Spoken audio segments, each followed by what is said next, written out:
Hi folks, today we are going to see some recipes which are going to be very interesting.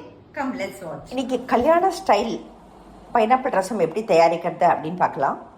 புளியை நல்லா கொதிக்கிற வெந்நீரில் போட்டு அதை நல்ல ஒரு உலோக வடிகட்டியில் போட்டு வடிகட்டி புளி தண்ணீரை எடுத்துக்கோங்க.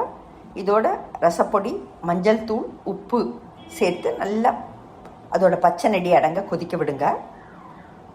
தக்காளியை நல்லா கொதிக்கிற தண்ணியில் போட்டு வச்சுட்டு அதுக்கப்புறம் அதோட தோலியை எடுத்துட்டு அதை நல்லா விழுதாக தண்ணி சேர்த்து மிக்சியில் அரைச்சிட்டு இந்த பச்சை நெடி அடங்க கொதிச்ச அந்த புளி தண்ணீரோட சேர்த்துருங்க.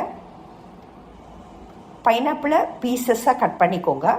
கட் பண்ணிவிட்டு அதையும் ஒரு ஜூஸரில் போட்டுட்டு தண்ணி சேர்த்து நல்ல பைனாப்பிள் ஜூஸை எடுத்துக்கோங்க. நல்ல ரசம் கொதிச்சு வரைச்சே ஒரு உலோக வடிகட்டியில் இந்த பைனாப்பிள் ஜூஸை போட்டு அதையும் வடிகட்டி ரசத்தில் சேர்த்துட்டு நெய்யில் தாளித்த கடுகு, சீரகம், மிளகுத்தூள், கருகப்பிலை பொடி எல்லாத்தையும் பொங்கி நுரைச்சி ரசம் வரைச்சி அதில் போட்டிங்கனாக்கா, கருகப்பிலையும் கொத்தமல்லியும் தூவி விட்டிங்கனாக்கா உங்கள் வீட்லேயே கல்யாண ஸ்டைலில் பைனாப்பிள் ரசம் தயார்.